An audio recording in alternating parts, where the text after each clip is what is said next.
Hello guys and welcome back. Today I'm going to go over a little bit of a follow-up to the last couple of videos that I did in regards to the things that you should check and make sure that you bring along on a trip. So I did sort of gloss over having some tools and whatnot added into your packing list. We're going away on a trip. I thought I would just go over a few bits and pieces that you should add into a little travel or a kit of tools that you should have just sit in the vehicle just in case you may need them. So when considering making up a toolkit, there is a lot of options online of some four-wheel drive specific toolkits and that sort of thing, which is great and a good place to start if you don't really know what you need. However, these can be a bit expensive and the customization of them is obviously, you know, just down to whatever they decide to put into the kit. Of course, you can add to that, and like I said, it's a good place to start if you're not sure where to begin. However, I already have a heap of tools myself, so I tend to just chuck in some bits and pieces that I think I may need. Now, it's always handy if you are going away and doing a trip, it's always handy to be going away with some mates or something like that, because it means that you don't have to carry as much stuff. You can sort of organize that somebody will carry this, somebody will carry that, somebody will carry this one, and then, you know, all of a sudden you've got a full-size toolkit, an equipment kit of stuff that you may need to fix a car whilst you're out doing whatever. So that's a good way to do things, but of course you're not always going away with your mates and you're just going away by yourself.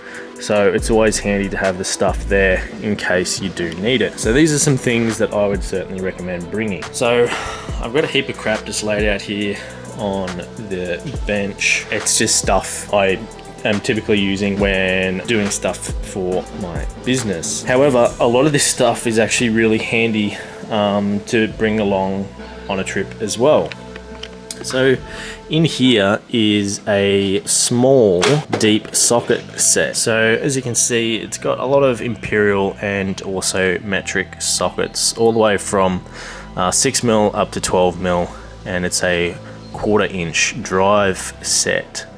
So this is really good for doing little stuff and good for, you know, doing 12-volt stuff or just little things that you might need to do. This little kit has been actually really handy, and I typically always carry it in the car just because obviously it's quite small and it's got a lot of handy little bits and pieces. So you've got obviously your deep sockets and also your normal ones as well, with a long extension, a small extension, a flexi head, and of course your ratchet. Because this is a Japanese car, everything's going to be in metric and it's all going to be fairly straightforward. I was expecting things, especially when I was doing my brakes, to be more sort of even number bolts. What I mean by that is, you know, 10mm, 12mm, 14mm, stuff like that. However, it was like 23mm for this, and it was a bit uneven, which was a bit weird for a Japanese car because they're typically very OCD about how they do things, and oh, this has to be 22mm and this one has to be 24. So it was a bit weird, but anyway, it is what it is, so keep that in mind. So having a small socket set is really handy as well. Now these little magnetic parts trays are super handy as well, just for keeping stuff all organized and not losing things, especially if you're working in the dirt. Very easy to lose stuff in grass or in the dirt. You accidentally step on something and it's buried under dirt and you'll never find it again. So having one of these parts trays is quite handy. Now you can get them in this small size here, or, you know, you can get them in a bit bigger of a size. I would recommend getting a bigger one, just so then it's a bit easier and you can fit more stuff on it, which is really handy. G-clamps. This can be really handy just for, you know, if you've got to push something out or you need to clamp something, obviously. You need to try and, you know, hold something in place while you do something else. So you can get these bigger ones. There's obviously smaller ones, bigger ones than this. I'd just recommend packing maybe one this size and then one that's a bit smaller as well, just so you got plenty of sort of flexibility to hold or clamp something need be. I also would strongly recommend one of these little Circlip plier kits. This is a King Chrome one, and they're all the small sized ones. However, it can be very handy if you do have to do any sort of bearing work or anything like that. Now, it might never have to use it on your car, but you know, somebody might be in trouble on the tracks and they need to get a circlip off. Of course, there's plenty of other ways of doing it. However, this is, you know, the easiest way and saves a heap of time. Getting kit similar to this would be a good idea. Obviously, they all have different sized heads on them. You know, that one's a smaller one. That one there's a bit bigger. And then it's the same as you go down. And then that's just a completely different one on the end there. So it tells you, you know, all what they are. And just another little handy thing to put aside in your kit. And I mean, this rolls up, so it doesn't take up much room either. Again, some more deep sockets. It's a bit bigger than the smaller ones that were in the little black kit. However, they go up to 19 mil, which is handy, and they're not 1/2 inch either, so they're a bit smaller and can fit into tighter spots. As I found out doing the brakes, there's not a heap of room in there to move around, so having some smaller sockets but bigger sizes can be very handy as well. I probably wouldn't get this one. I mean, it definitely has its use and could be very handy. However, I'd just like to see some bigger sockets on that one. I'd try and find something a bit similar, but just some bigger sockets. This little thing in here, this is quite handy as well. This is a full bore little set of little impact pieces. Really handy actually. Has sort of everything you'd need to, you know, repair little bits and pieces on the track if you had to. It's got the adapters to fit sockets and that sort of thing, so yeah, quite handy to have. These fill line or brake line clamps, these are very handy and could certainly save you if you have some brake issues or something like that and you need to, you know, blank off one of your brakes or something like that. These are quite handy. You can get different ones, and I would probably recommend getting these different ones over these ones because these are going to take up a bit more room. You can actually get like a little clamp, and it's just a little piece, and it just slides on, and it's got like a bit of a wing nut. You just tighten it up, and it's got like a rounded metal bit that just slides along to obviously adapt to the size, and then you just tighten it up, and that's a lot better. And I think it sort of protects the line a bit better than these do as well, because this style is more like a plier where it actually really pinches on the line and can do some damage. So I prefer to get the other one, which is more rounded and doesn't actually damage the line. So that's a lot better of an idea over this. However, for what I'm doing, it's fine. Get yourself a little impact. This is a Bosch one. It's their GDX 200, and as you can see, pretty compact size, and that just runs off an 18-volt battery. I've got a 4 Ah one. You can get a 5 Ah one just for a bit more battery life. However, something this size, very handy to carry around just for, you know, chucking in the drawers and saving some space. This is quite good. It's got I think it's got like 450 Newton meters or something with breakaway torque, so it can pretty much do, you know, most stuff, and carry a breaker bar with you in case you can't get something off, and a hammer. You can hit stuff off easy enough. Obviously not the best method, but works in a pinch. Also have this one, which is just a little Ryobi impact driver. This is actually really good, and I use this thing all the time. It's from their OnePlus HP range, which is their more sort of professional heavy duty sort of range. A bit more expensive over the sort of standard one, but obviously you get more torque and that sort of thing, which is handy. As you can see, I've got the impact tip on it, just so I can put the sockets on and continue to just use it as a bit more of an impact driver.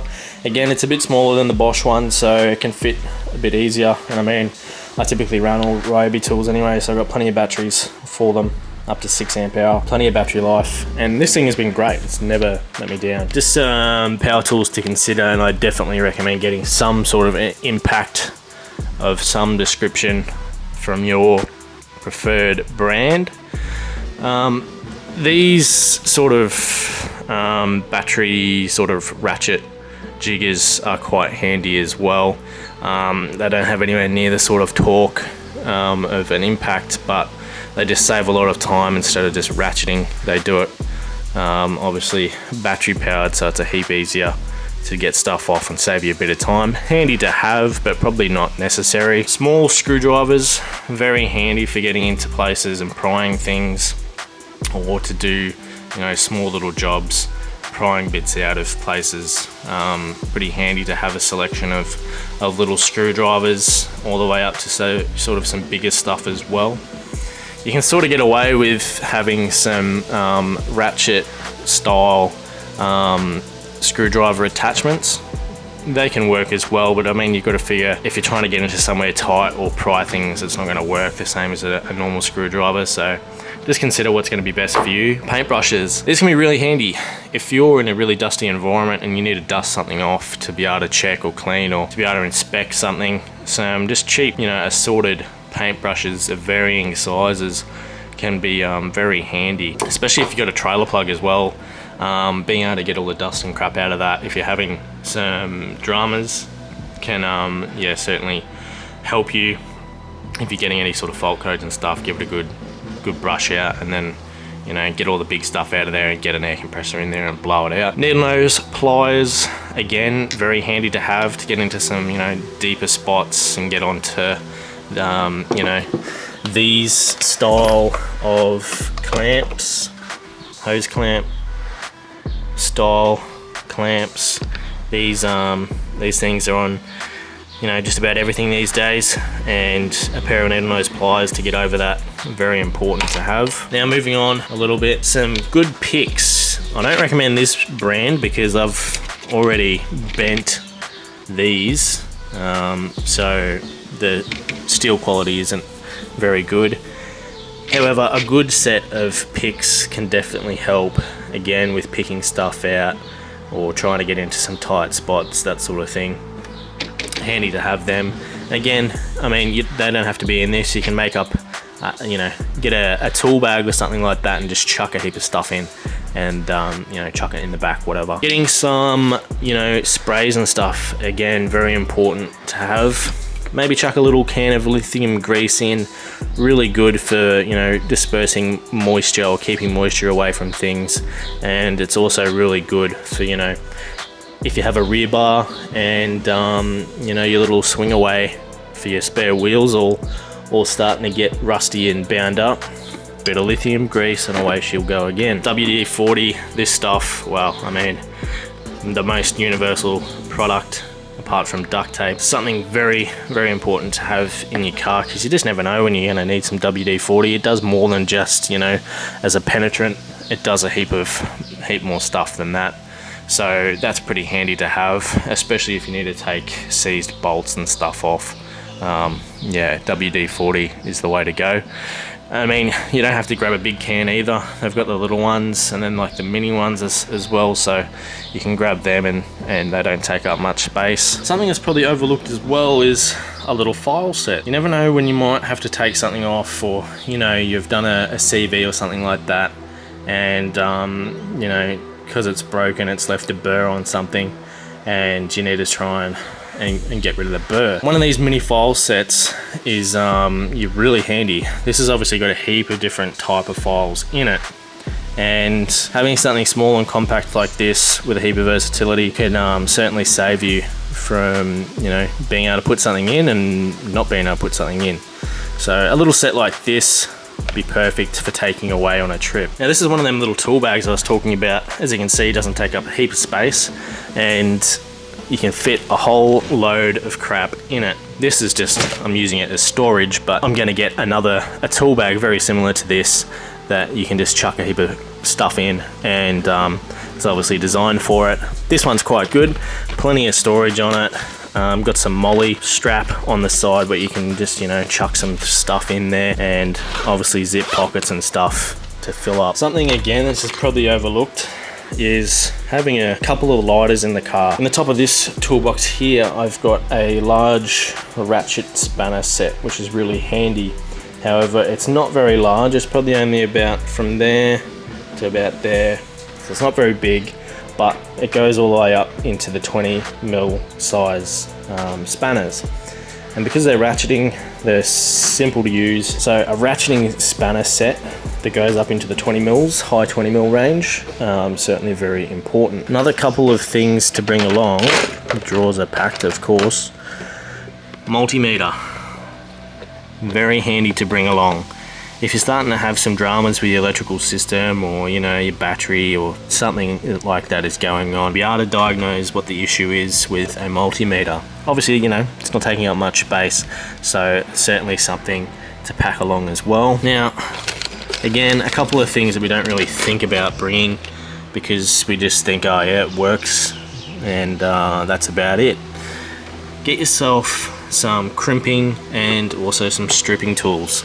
Again, you know, also bring a box of heat shrink. This obviously isn't very big, or you can, you know, just get a packet of assorted ones. Again, doesn't take up much space, just in case, because you never know. You might need to do something wiring related, and at least then you've got the tools to do it. Bringing some fuse holders to suit your type of fuses. This is a MIDI holder. That's what I run in the car, so that's what I would bring. Just some things like that can be handy to bring along. Obviously you can get the single ones as well, so just a couple of more bits and pieces to bring along. Now if you don't like the tool bag idea and you want to go with sort of more traditional toolbox, this is a pretty good one from Tactics. It's got some top storage where you can put little bits and pieces, you know, like a little pick set could go in there with you know, some more bits and pieces, that sort of thing. Now I actually use this one as my 12-volt kit that has all my little bits and pieces in it that I'm slowly starting to build up.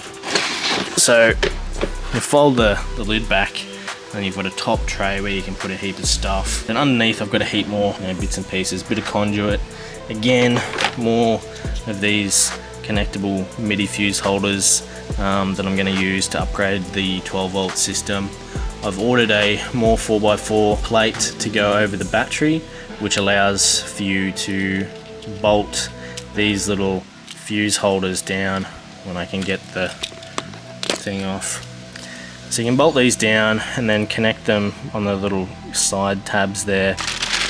I also have this little bag of goodies. This has got a few circuit breakers in it, some more MIDI fuses up to 80 amp, which is what I run in the Patrol. Just a couple of lengths of different size wire just in case. Got some Anderson plug connections there, Anderson plug, just some other connections and that sort of thing, some heat shrink, and you know, just a few more little random bits and pieces that you may need. Having something like this can be quite handy. Obviously bring spare fuses and stuff if you got 12 volt, and even if you don't, it's handy just to have some stuff lying around that may come in handy. You just never know.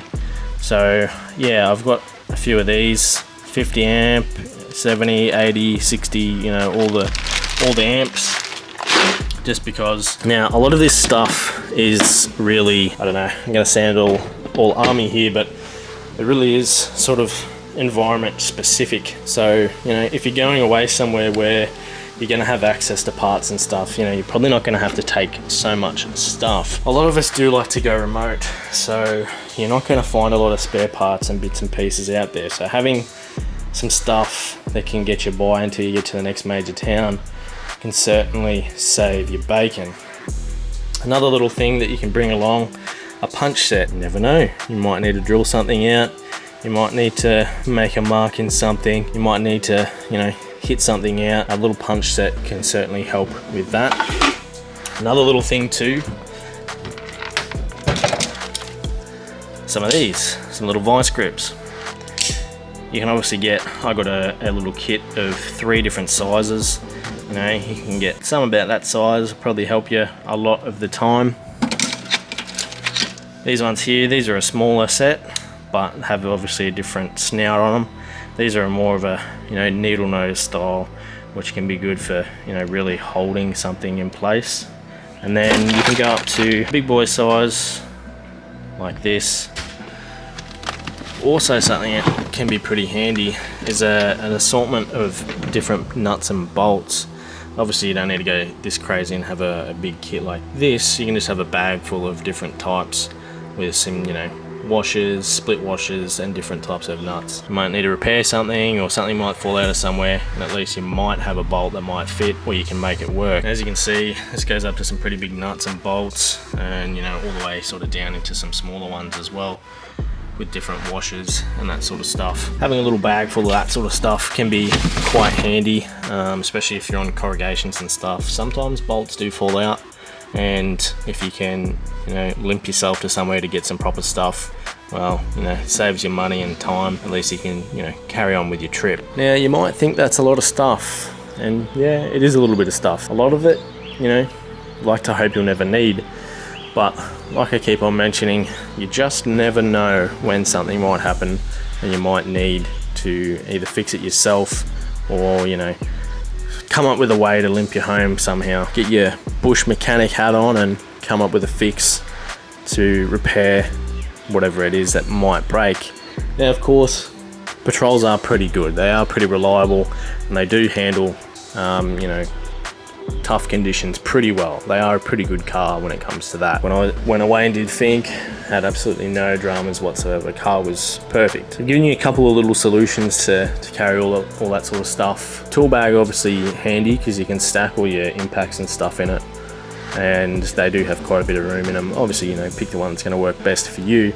And they are sort of fairly cheapish as well. Now you might be thinking, geez, where am I going to put all this stuff? Well, luckily Patrols are pretty big, and I mean, if you're set up to go away, you're typically going to have a set of drawers, or you're going to have a roof rack or something like that, where you can either, you know, take some boxes sort of similar to this and chuck stuff in as well, or I mean, you can get, you know, them style of trunks and chuck one of them on the roof, which means you can load it with, you know, a heap of other gear as well. Again, you know, all this sort of stuff is dependent on what you're doing and where you're going, and, you know, if you're taking the family and all that sort of stuff will depend on how much room you have and how you can pack things. So that was sort of just a bit of a guide of, you know, some things to think about taking away when you do go off on a bit of an adventure. Obviously, modify that to suit your needs, and also add anything I might not have mentioned. I hope you've all had a great start to your new year and were able to get away over the break to do a bit of exploring around Australia. This is going to be a big year for this car. It's got no idea what it's in for. We've got rear bar, bull bar install coming up very soon. The bull bar will be here next month, mid next month, so I'm getting really excited about that. The lift has got to go in shortly, and the rear bar should hopefully be here maybe even next month as well. So it's going to be a busy first couple of months of the year for this car. Going to redo and tidy up all the 12-volt stuff, which would be good fun. Also maybe supercharger towards the end of the year, we'll see. That is definitely on the cards at some stage. New tyres as well, and also a bit of interior reworking will be coming up for it also. New roof rack as well, just to help to slim down on this big Kings one that was only temporary for my trip, so look forward to that as well. Also, new passenger front guard, so we can redo that snorkel with a new template, which will be good as well. So a lot coming up this year, and a lot to be excited for. Also a lot to learn as well, which will be great. So until next time guys, stay safe out there, and I will catch you in the next video.